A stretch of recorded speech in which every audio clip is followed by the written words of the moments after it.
Bismillahirrahmanirrahim.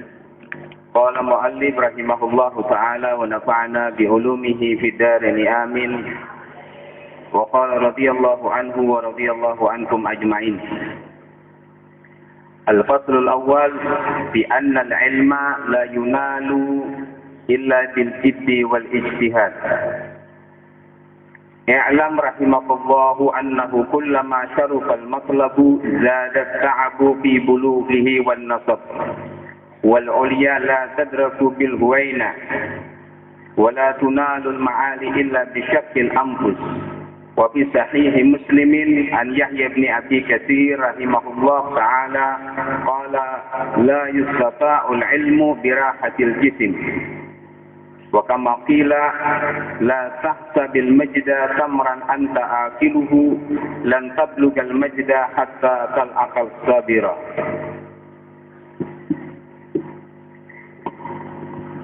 Nawaitu qira'at al-Fatihah ala sahib al-muallif Al-Habib Zain bin Ibrahim bin Sumit. Semoga beliau panjang umur, bisahah wal afiyah, dan dijauhkan Habib Zain bin Ibrahim bin Sumit dari segala fitnah. Wa ila hadratin Nabi al-Fatihah. Siratal ladzina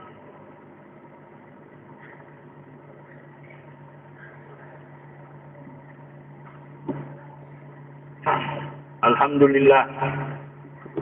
Sekarang kita masuk ke faslun al-awwal bi anna al-ilma la yanalu illa bil majdi wal ijtihad. Pasal tentang ilmu itu tidak bisa didapat kecuali dengan bekerja keras. Jadi kalau kita mau alim, mau jadi ulama, ya, kita harus semangat belajar. Tidak boleh malas. Ya. Tidak boleh malas. Kalau kita mau niat belajar, setiap kita mau masuk ke dalam kelas, anak-anak murid, para guru-guru, anak murid itu harus dari rumahnya atau dari kamarnya, kalau mau hadir di dalam belajar, harus keluar dengan wudu. Ada wudu ya. Ilmu itu harus dengan wudu. Kalau tidak wudu, tidak bisa. Ya. Kenapa seorang thalibul ilm, orang yang pondok, masuk di pondok pesantren atau sekolah di SD, SMP atau SMA, membiasakan agar kalau mau belajar pakai wudhu dulu, berwudhu dulu. Kenapa harus pakai wudhu dulu? Karena Nabi bilang al-wudhu silahul mu'min.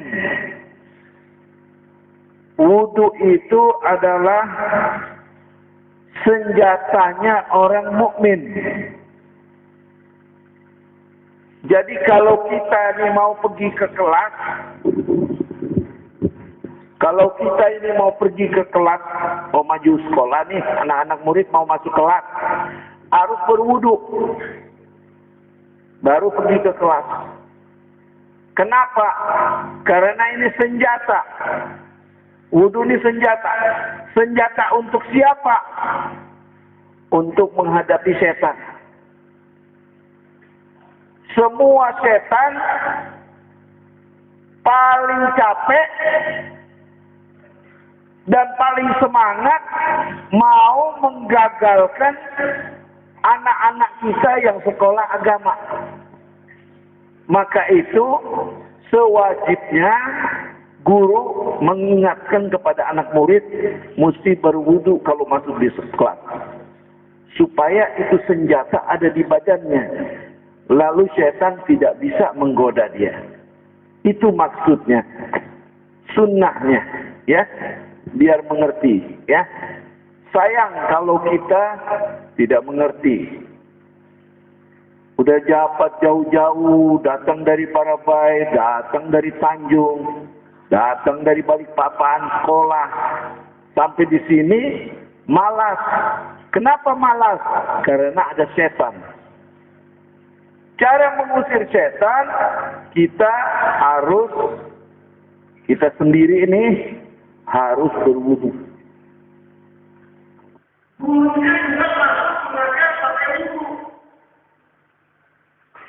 Karena al-walid Syekhuna Al-Habib Al-Allamah Abuya Sayyid Muhammad Alwi Al-Maliki, guru kami Sayyid Muhammad Alwi Al-Maliki, itu kalau dia lagi mengajar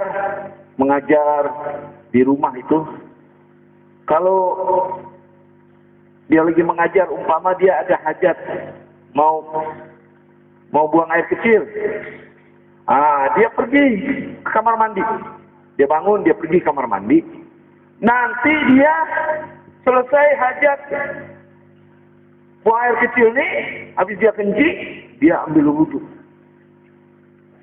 Saya perhatikan karena saya jadi ajudannya. 5 tahun saya jadi ajudannya. Tiap dia batal wudhu, dia bergerak ke kamar mandi. Baru dia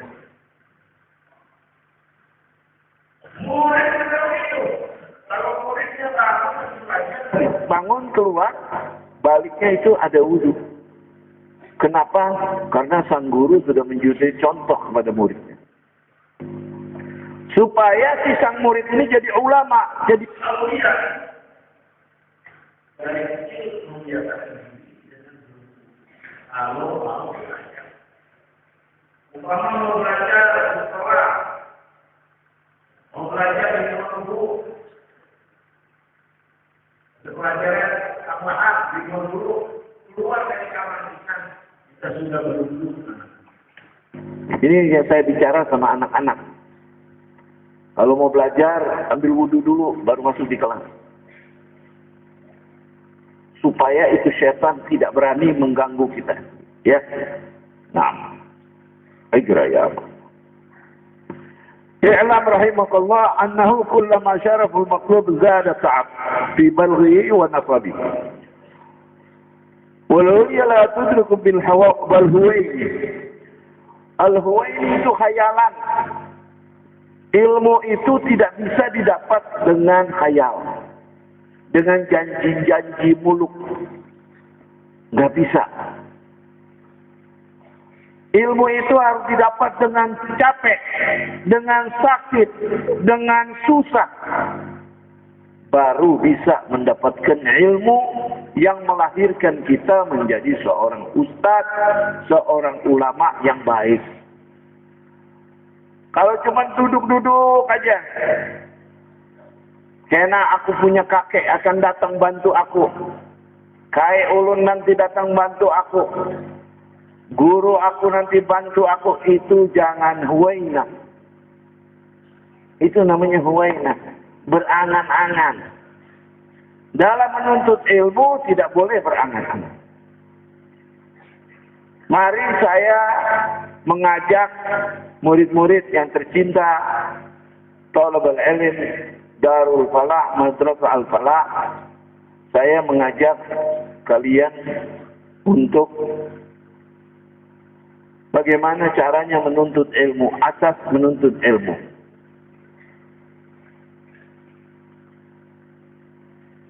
Kalau ada duit, beli siwak.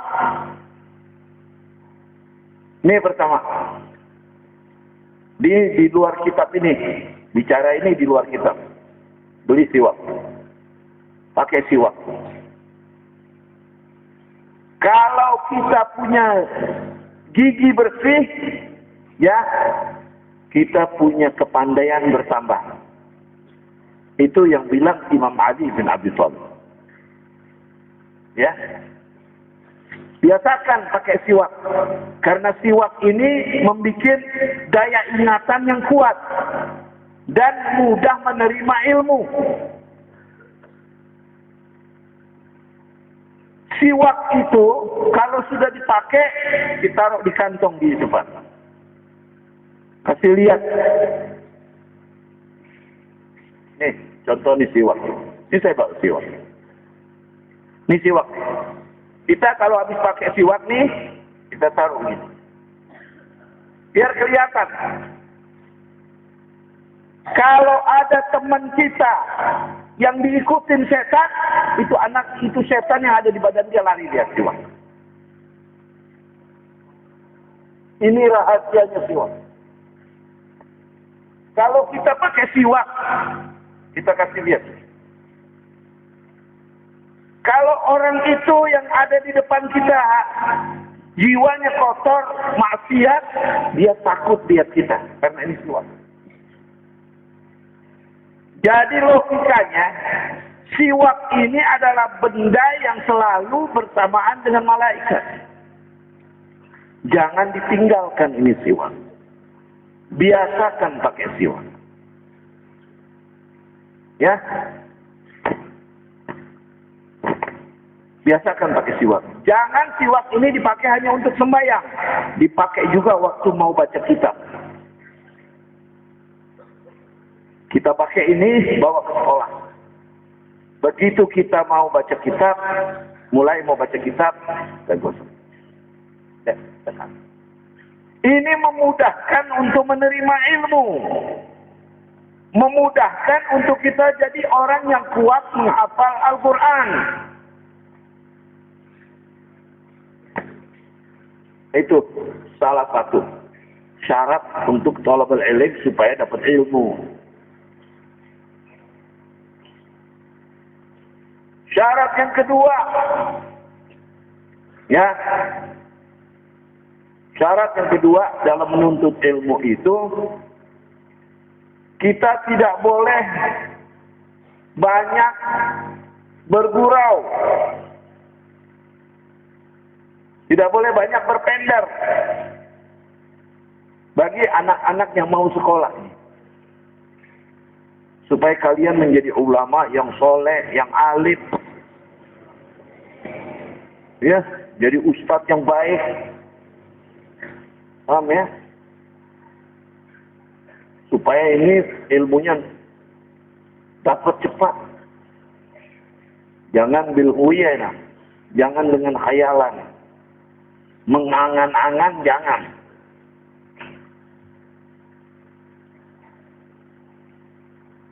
Nah, kalau kita sudah baca ini,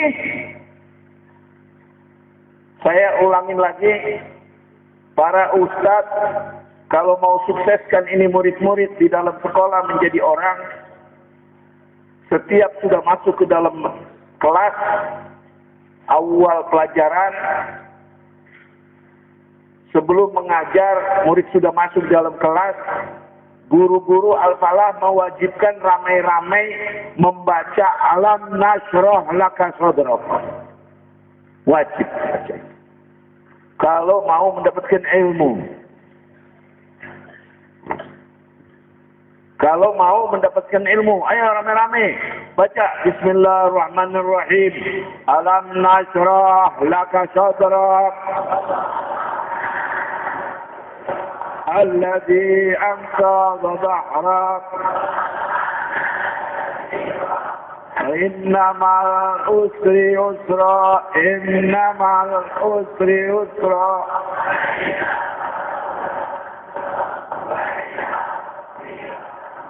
InsyaAllah. Ya Tuhan, mudah-mudahan bacaan ini, Alam Nashrah ini diberikan pahalanya kepada Tuan Guru Sani yang bangun majelis ini. Diberikan pahala ini bacaan kepada guru-guru yang pernah mengajar sini dan meninggal dunia.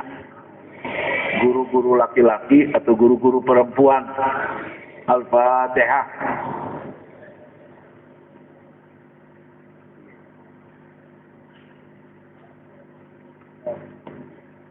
Amin ya Rabbal Alamin. Naam. Ya. La tahsabil majda tamar anta akalhu lam tablughal majda hatta tal'aqa sabira. Janganlah kamu merasa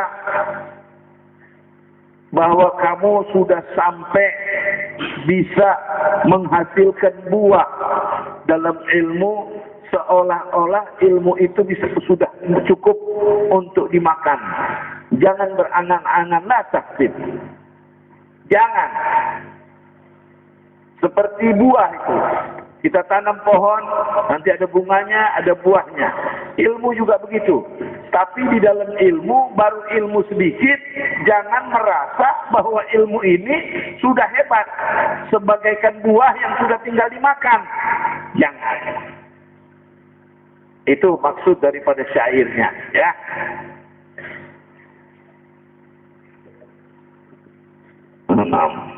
Ikra ya Ahmad. وقيل أيضا لولا المشقة ساد الناس كلهم الجود يفطر والإقدام كالتالو. نعم. قال لن تبلغ المجد حتى تلعق صابرا. Kamu tidak bisa sampai, ya, ilmu itu tidak bisa dicapai tanpa kesabaran.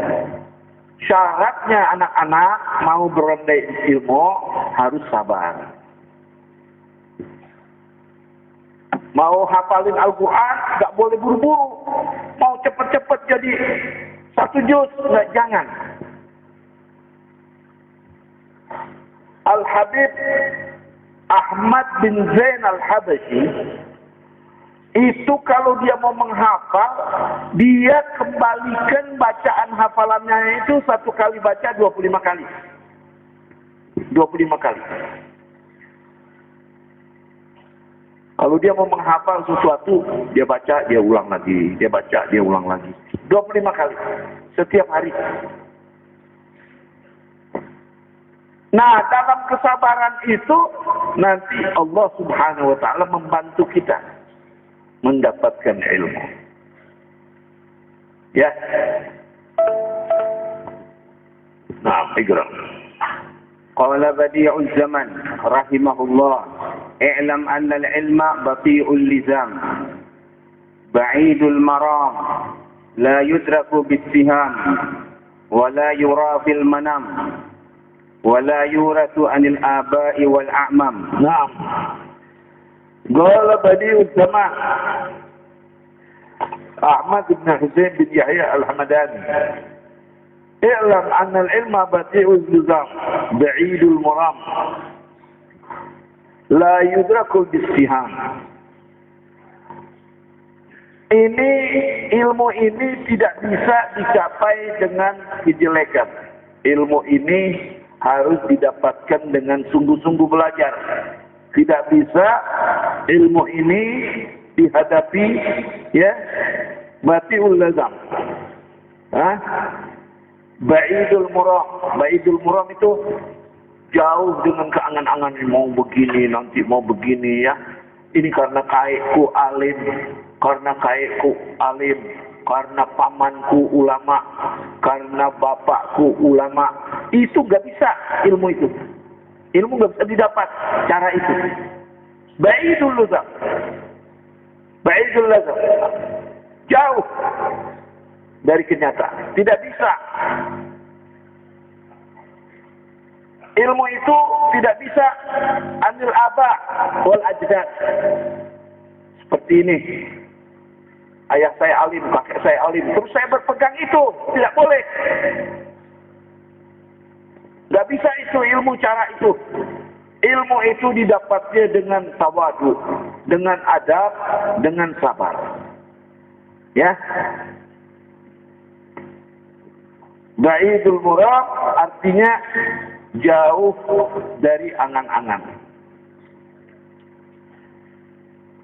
Wala yura fil manam, dan tidak ada ilmu itu yang didapatkannya melalui mimpi.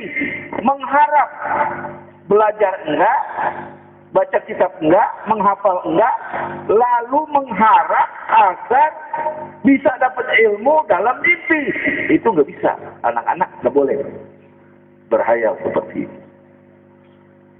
Orang harus sabar, belajar, harus taat sama guru, ya. Yang paling penting kalau mendapatkan ilmu, kita dulu nungguin guru, bukan guru nungguin kita.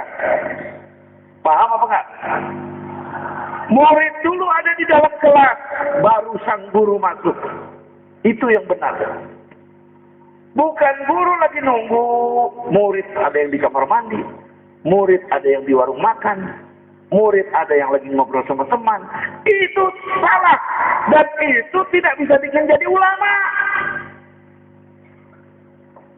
Paham nggak? Jadi anak-anak ini, kalau mau mendapatkan ilmu, kita dulu masuk ke dalam kelas, tunggu guru. Umpama guru masuk kelas belajarnya jam 7:30, kita jam 7 sudah ada di dalam kelas. Kita duduk tunggu. Itu anak itu yang bakal dapat ilmu. Kenapa? Karena dia bersabar, menunggu gurunya datang. Paham apa enggak? Jangan gurunya dulu. Guru keluar dari rumahnya, dari asrama. Wah, bawa kitab.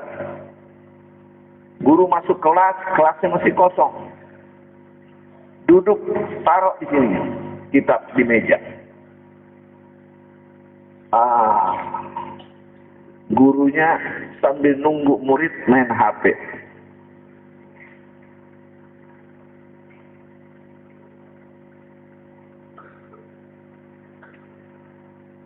Itu salah. Tidak boleh guru yang nunggu.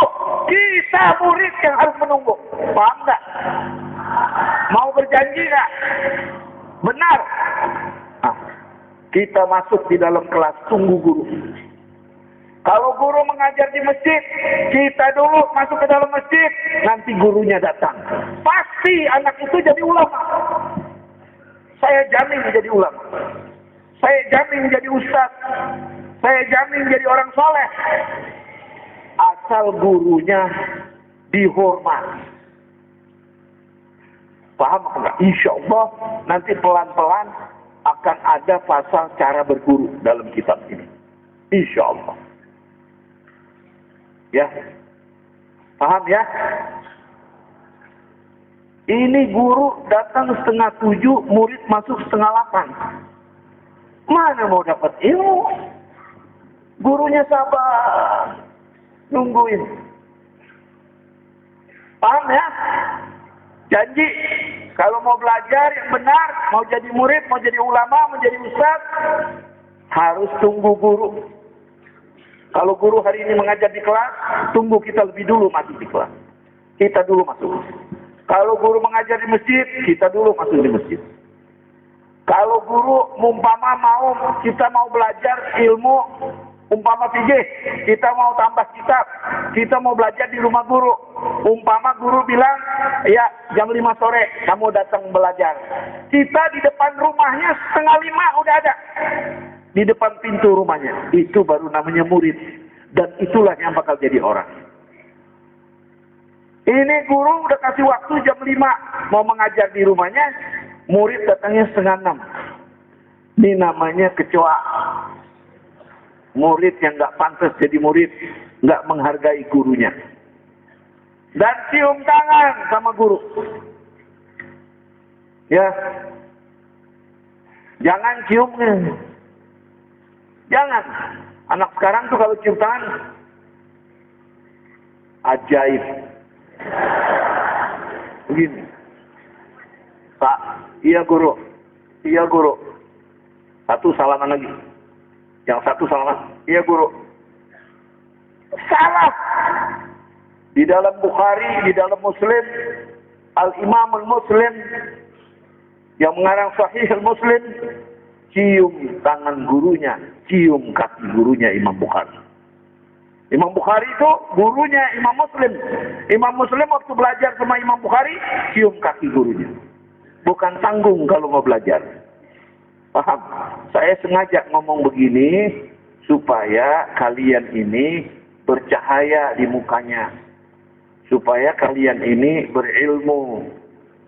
Caranya begitu. Kalau nggak dikasih tahu, ini ilmu agama lain sama ilmu-ilmu itu sekolah SMP, SMA lain. Ini ilmu agama harus dengan ilmu akhlak. Mesti berbarengan dengan adab. Menghargai ulama, menghargai ilmu, menghargai guru, menghargai ustaz. Paham? Masya Allah. Iqra ya. Wa innama huwa syajaratun la tasluhu illa wala yurathu 'anil aba' wal a'mam. Ilmu agama ini tidak diwariskan dari bapak atau paman. Tidak bisa. Saya punya kakek mufti di Johor, Al-Habib Salim bin Ahmad. Ya, dia nggak bisa mewariskan sama saya punya bapak. Saya juga nggak bisa bilang, wah, kakek ulun mufti. Nggak bisa, itu bahari dah zaman orang jahil. Kalau zaman sekarang nggak bisa ngomong begitu. Ya, harus dengan ilmu. Ya, harus dengan ilmu, dengan tawadu, dengan sabar. Kira ya, Mas. Wa innama huwa syajaratun la tasluhu illa bil gharas. Wa innama huwa syajaratun la tasluhu illa bil gharas. Dia adalah sebagaimana pohon. Ilmu itu bagaikan pohon.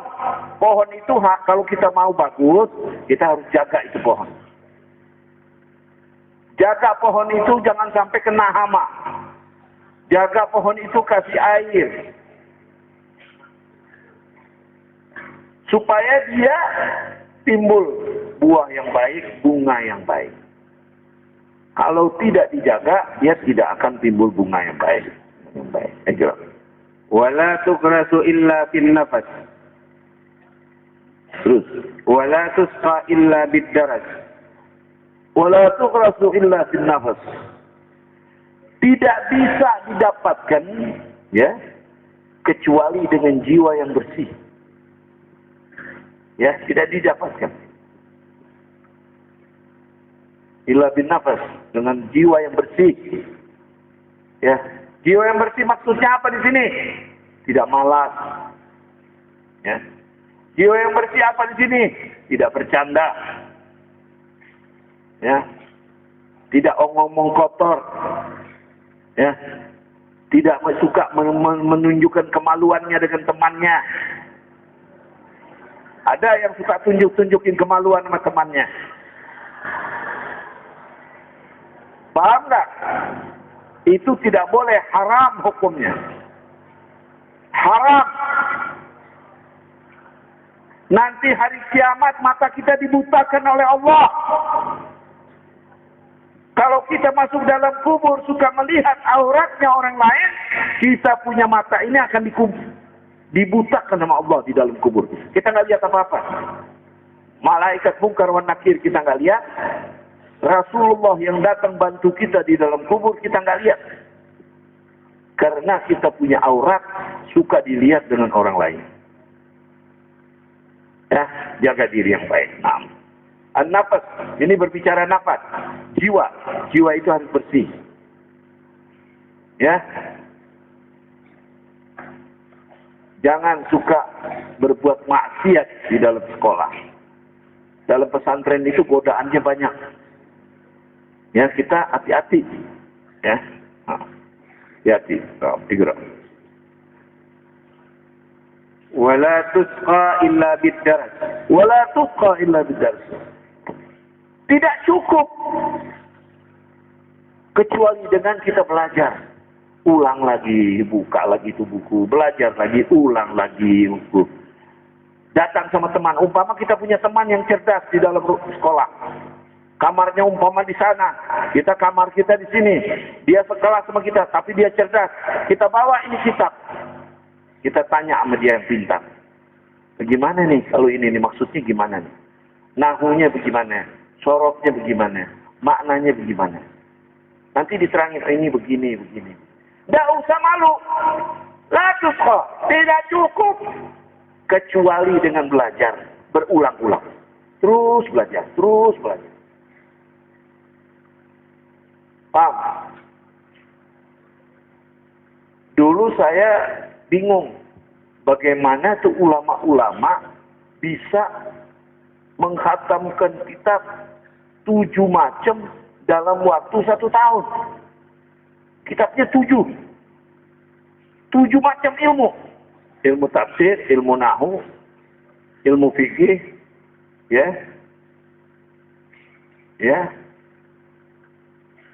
Ilmu qiraah. Ini bukunya, kitabnya lain-lain. Mana nih orang bisa 1 tahun 7 kitab? Masuk di akal? Nggak masuk di akal.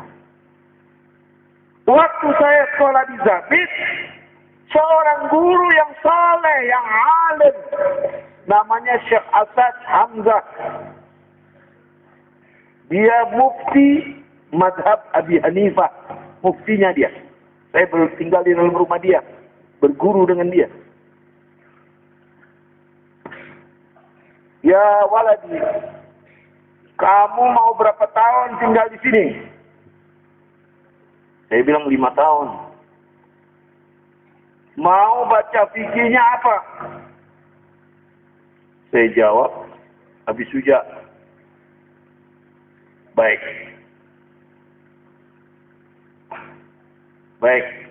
Mau belajar apa lagi? Nahwu. Kitabnya apa? Kawakib. Baik. Mau belajar tajwid? Ya, dikasih tahu nama kitabnya. Baik. Nah, mulai besok kamu bawa kitabnya kemari. Saya beli itu kitab di pasar, bawa. Kamu baca ini kitab sekarang di depan saya. Baca, diterangin sama dia. Dia buka tengah-tengah kitab, dia bilang, kamu pergi ke rumah ulama yang namanya Fulan, baca halaman sekian. Pasal Az-Zakah. Ini baru pertama belajar kitab fikih. Baru 1 lembar. Dia suruh saya pergi ke rumah satu ulama, belajar bab zakat. Saya pergi ke ulama itu. Saya disuruh oleh Syekh Fulan kemari menunjukkan kitab bab zakat untuk dibaca. Silakan, baca, diterangin zakat itu begini. Besok ketemu lagi sama si mufti, ditanya lagi. Sudah ke sana? Sudah. Kamu sekarang belajar rubul ibadah. Tentang haji. Ini, sama Fulan. Saya pergi. Dalam 3 bulan ini kitab khatam. Kitab Nahwu juga begitu. Suruh belajar sama si Fulan pasal ini, suruh belajar sama Fulan pasal yang ini, suruh setahun selesai. Bukan 1 kitab 1 orang, nggak akan selesai. Waktunya sedikit, umurnya masih muda, otaknya masih enak. Begitu cara belajar. Jadi kita ini bekerja, pagi jalan ke sana, sore jalan kemari, siang panas-panas jalan ke rumah ulama ini. Benar. Latus khailah bidar. Benar. Tidak cukup. Harus juga dengan belajar. Pergi ke sana, pergi kemana. Sampai khatam. Paham ya? Tidak bisa dengan itu. Nah, terus. ولا تحصل إلا باستناد الحجر وافتراس المدر وإدمان السهر. Iftirasul madar itu kita jangan tiduran. Kalau mau belajar bukan tiduran. Kalau mau belajar bukan tiduran. Ambil, naik buku, mau tidur. Nggak bisa belajar seperti itu. Ada seorang ulama besar. Silakan ustadz-ustadz buka kitab namanya Tajul A'rus. Karangan Al-Habib Ali bin Husain Al-Asad.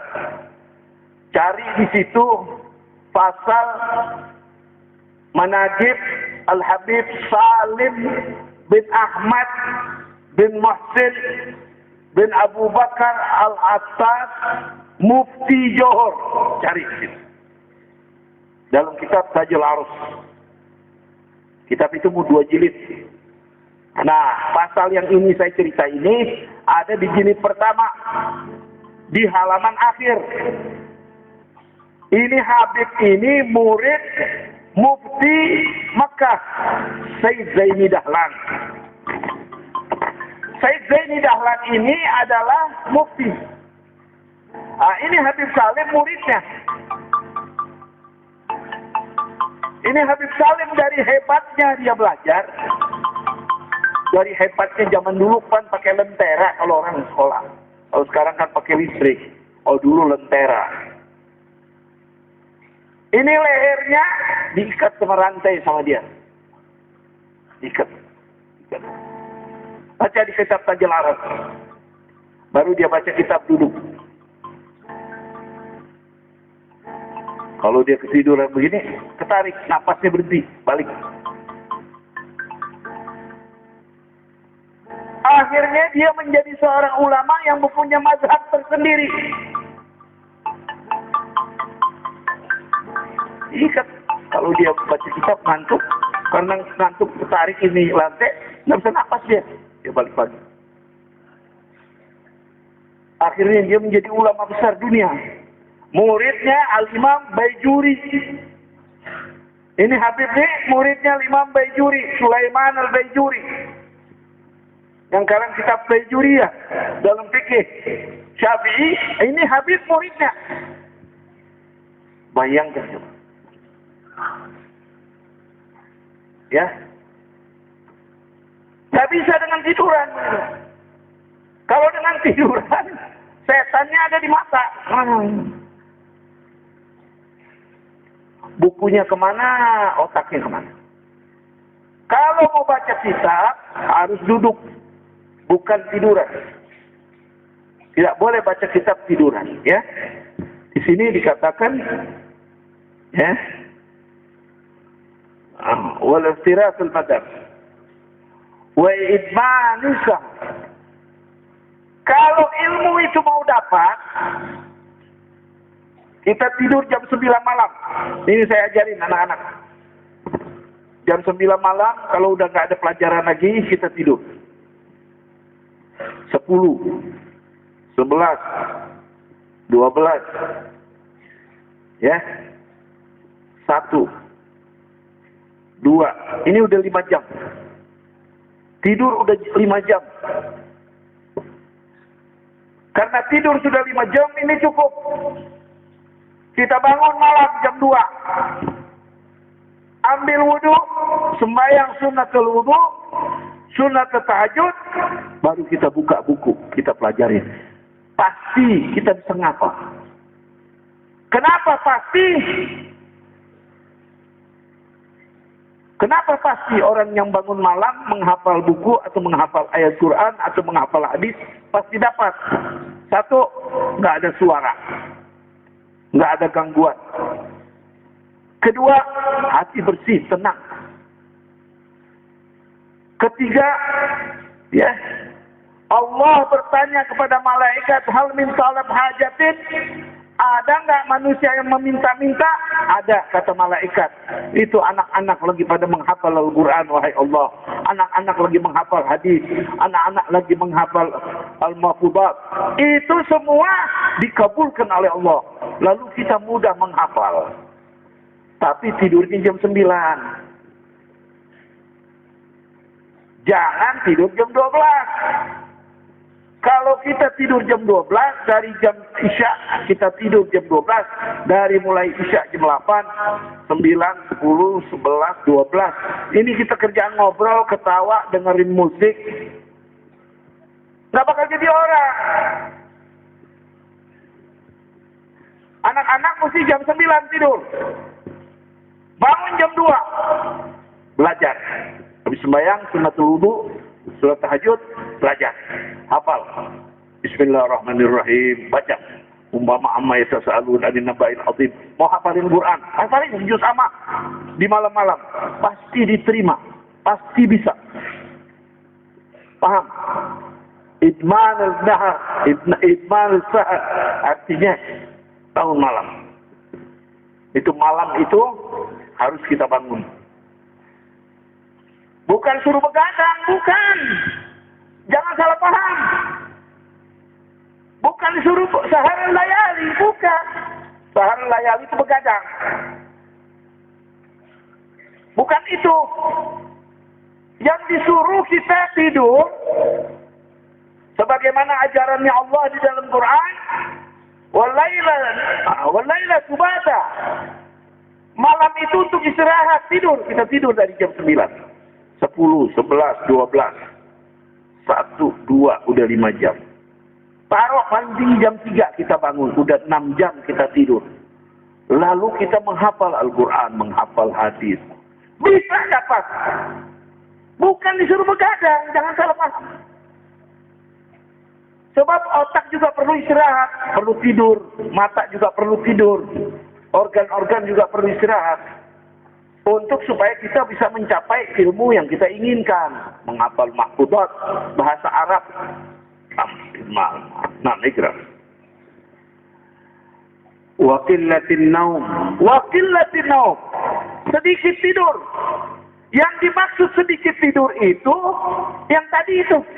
Kita sembahyang Isya, habis main Isya makan, umpama makannya habis Isya, kita istirahat, terus jam 8, jam 9, kita tidur.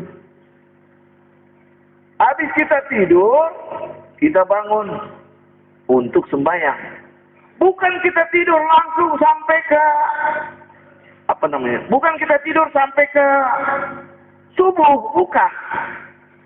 Qillatun naum di sini bukan kita sedikit tidur, umpama tidur 2 jam, 9. Tidur 9. Terus 10, 11. Bangun jam 11. Ini namanya qillatun naum, sedikit tidur. Nah, jam 11 sembahyang. Hitung lagi 12, 1, 2, 3, 4. Udah 5 jam. Tidurnya cuma 2 jam. Yang 5 jamnya belajar. Habis sembahyang subuh wirid. Habis wirid mandi. Habis mandi makan subuh. Terus pergi belajar. Sampai di kelas.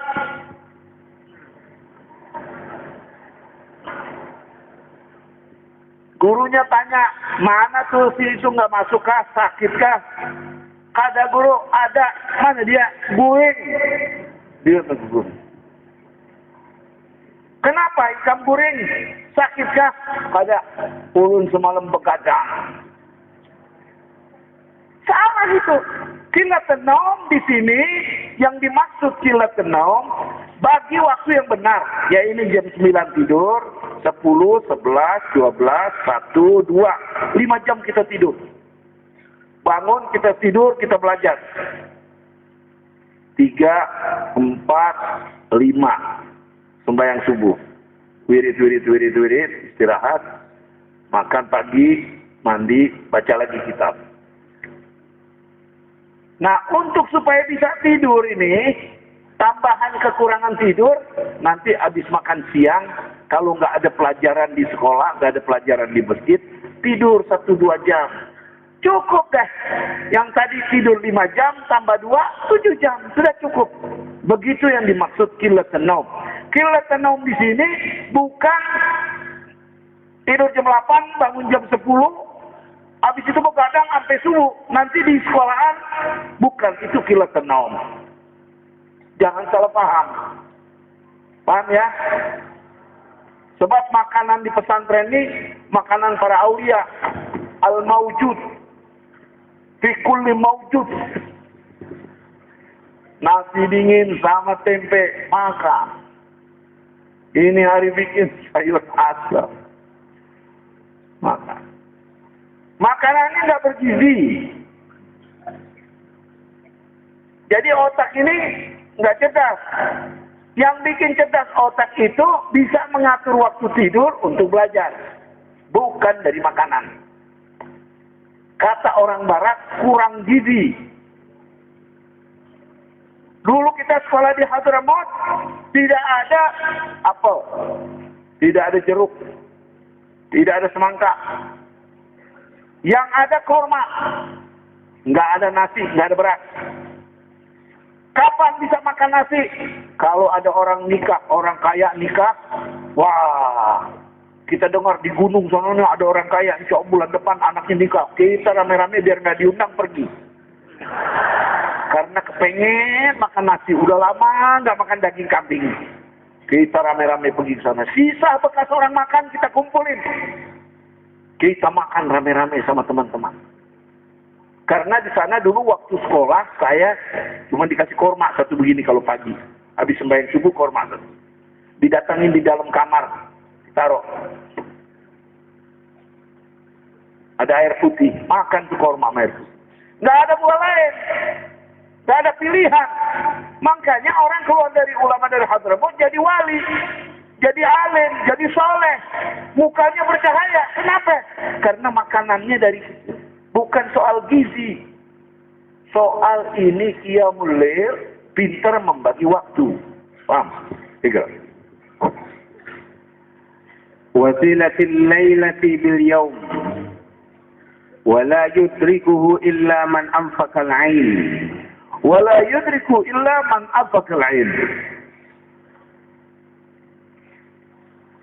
Wasilatul lail bil yawm. Wasilatul lail bil yawm artinya bisa menyatukan yang malam itu dengan yang pagi. Nah itu tadi caranya. Caranya jam 9 kalau udah nggak ada pelajaran. Jam 9 tidur. Bangun jam 11, jam 2. Habis itu kita sembahyang 2 rakaat. Kita minta sama Allah supaya bisa hafal Quran, bisa hafal kitab. Baru kita belajar. Ini sambung. Yang malam itu disambung sama yang siang. Yang malam itu disambung sama yang pagi. Wasilatul naum. Nah, wasilatul lail beliau. Nah, ikra. Wajassa 'alal 'ain. Ayadhunnu anna man asya. Wal jassa 'alal 'ain. Al jassa 'alal 'ain ini kita harus menjaga. Ya. Ini mata harus dijaga. Gunain ini mata ilmu. Jangan melihat pantat teman lah kita lihatin. Awas, ada murid di sini yang suka lihat pantat. Allah hancurkan. Allah keluarkan dari sini. Diberkati sholihin. Orang kalau kaum Lut, orang kalau jadi kaum Lut, kalau dia mati, masuk dalam kubur, sudah ditutup itu kuburan, bongkar, dia tidak ada lagi di situ. Sudah diusir sama Allah dari bumi. Bumi tidak mau sama kaum Lut. Jangan suka melihat auratnya teman. Jassa 'alal 'ain. Jangan. Jaga baik-baik. Ini mata dikasih sama Allah. Ya. Mata ini. Wa kullu ulaika mas'ul. Semua ini mata dan telinga menjadi tanggung jawab kita nanti pada hari akhirat. Mata, telinga, sama hati. Ya. Kalau ada teman suka pegang-pegang, kemaluan teman lapor sama guru.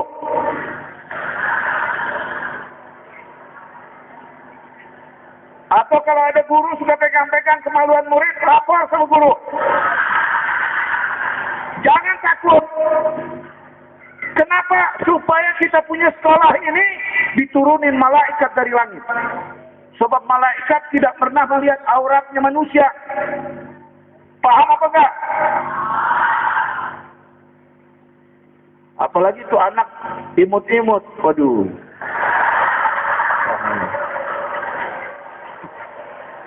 Marhali. Gurunya udah melotot-melotot. Itu haram hukumnya, tidak boleh. Ingat ya. Perguruan juga jangan begitu, nggak baik. Ya. Orang yang kalau mati dia kaum Lut. Kalau dia mati dia kaum Lut. Waktu dia mati, ini jasadnya, satu ruangan ini bau. Bau apa tahu? Bau kambing domba. Kalau dia kaum Lut, kalau dia mati di satu ruangan, isinya bau domba. Kambing domba. Bau habis. Jasadnya di sini. Ini ruangannya besar. Ini semuanya ini ruangan bau. Ini belum masuk dalam kubur. Di dunianya aja udah dicap sama Allah. Jadi jangan ya, ingat. Kalau ada gangguan seperti itu, lapor sama guru. Supaya guru kasih nasihat sama anak itu. Ya, kita kasih nasihat guru ya. Nasihat, kasih tahu ini haram, ini nggak boleh, ini nggak boleh ya. Hati-hati ya. Ya. Ayadunnu anna man asghala naharahu bil jam'i wa lailahu bil jima' yakhruju minal fuqaha. Kalla. Ayadunnu. Jangan kamu menyangka mentang belajar siang dan malam terus berasa dirinya sudah jadi ahli fikih. Jangan menyangka seperti itu. Tidak boleh, ya, haram, ya. Jangan menyangka seperti itu. Jangan merasa hebat. Ya. Baru belajar Sabinatun Najah sudah berasa hebat. Baru belajar Gasimi sudah berasa hebat. Baru belajar Kifayatul Akhyar sudah berasa hebat. Baru belajar Baijuri sudah berasa hebat. Gasimi ala Baijuri sudah berasa hebat. Belajar Fathul Wahhab berasa hebat. Belajar Muhazzab berasa sehat. Belajar kitab Tuhfah Ibnu Hajar berasa sehat. Jangan. Kita harus makin tambah ilmu, kita makin tawadu, makin takut kepada Allah. Nah, itu. Kalla wallahi hatta yaqsid ad-dafatir. Hatta yaqsid ad-dafatir. Karena Imam Syafi'i, waktu dia berhadapan dengan Imam Malik, sewaktu Imam Malik menerangkan tentang kitab Muwatta, Imam Syafi'i orang miskin, nggak punya duit, nggak bisa beli kertas, nggak bisa beli kulit untuk menulis kitab. Ya, kalau Imam Malik menulis, kalau Imam Malik berkata dalam kitab saya hadis Rasulullah begini, Al Imam Syafi'i ambil ludahnya, ditulis di tangannya. Gurunya terangin, dia tulis. Imam Syafi'i menulis tangannya pakai ludah. Teman-temannya bilang, teman-temannya yang hadir, ini orang gila. Teman yang satu bilang, ini orang gila nih. Dia tulis pakai ludah. Ludah kena angin kering. Mana bisa dilihat di kulit manusia. Pak, Imam Malik terus berbicara. Imam Syafi'i.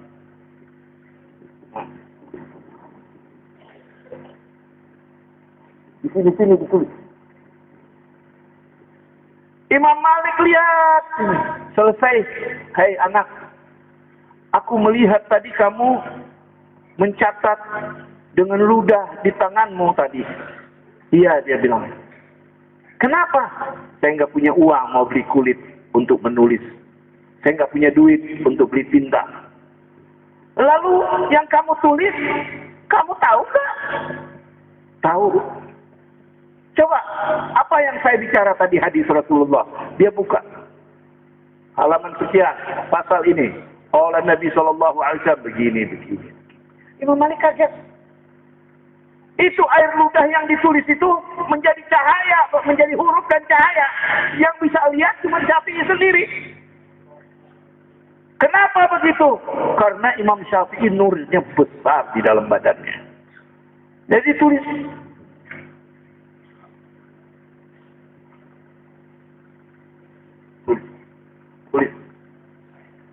Begitu ditanya bisa. Akhirnya Imam Malik jatuh cinta sama muridnya ini. Dikasih duit 25.000 dinar. 25.000 dinar uang emas. Nih Syafi'i hadiah buat kamu.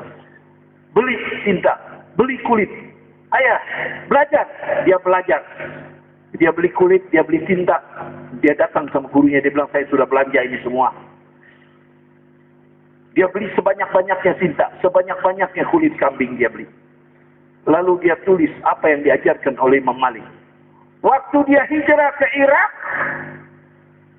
onta yang membawa dia punya tulisan tadi di kulit 60 onta. Kata Imam Malik, ya Syafi'i, bagaimana ini nanti? Kamu mau tinggal di Madinah? Enggak, saya mau pindah ke Irak. Habis bagaimana kamu punya tulisan? Saya mau bawa. Kalau kamu mau bawa, berapa onta yang harus bawa? Saya sudah hitung sama teman, kurang lebih 60 onta. Kamu ada uang? Dengan tidak. Langsung dikeluarin lagi duit oleh Imam Malik. Ini uang. Ambil. Beli onta. Ikat, itu kau punya tulisan. Bawa ke Irak. 60 onta. Bawa itu tulisannya Imam Malik. Tulisan Imam Syafi'i, pelajarannya dari Imam Malik. Itu namanya menuntut ilmu. Ya. Masya Allah. Ya. Wa yastashibal mahabir. Ya. Wa yaqta'al kibar. Wa yasila fi talabil ilmi bainal laili wan nahar. Wa yasila talabul ilmi bainal laili wan nahar. Kita selalu berhubungan dengan teman-teman yang sekolah sama kita. Umpama ini hari belajar kitab ini. Kita sama teman-teman ambil belajar. Ini gimana tadi tuh pelajaran yang Habib bilang? Yang satu bilang, saya ingat aku nih gini maksudnya. Itu bagus. Mau menyampaikan hubungan silaturahmi antara teman untuk belajar, bukan silaturahmi maksiat. Silaturahmi maksiat nggak boleh, haram ya, jangan. Ikhlas. Wa yuwafika bainas sabri wa yuwafika minas sabri murran tayyiban wa minat tawfiq wa yuwafika minas sabri murran tayyiban. Kita harus menghadapi sabar itu dengan kepahitan, akan menjadi baik, tayyiban, akan menjadi baik. Murra di sini, mur artinya pahit.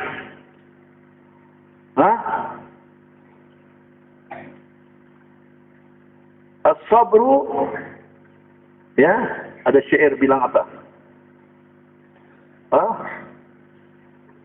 Adman minal murra wa ahla minal asar. As-sabru kasifri bimadaqati. Terus ahlan minal asar. Ahla. Sabar itu pahit. Ya, bagaikan, ya, sabar itu pahit, bagaikan, ya, bagaikan itu apa namanya, murra itu sidr,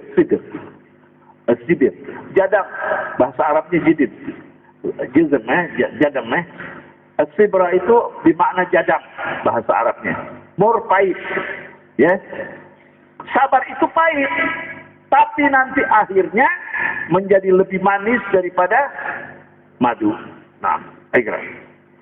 Wa min tawfiqi mataran tayyiba indah. Mataran, wa min tawfiqi mataran tayyiba. Nanti dari hasil itu, ya, kesabaran itu kita mendapatkan ilmu subur bagaikan turunnya air hujan. Ya. Nah, ikhlas.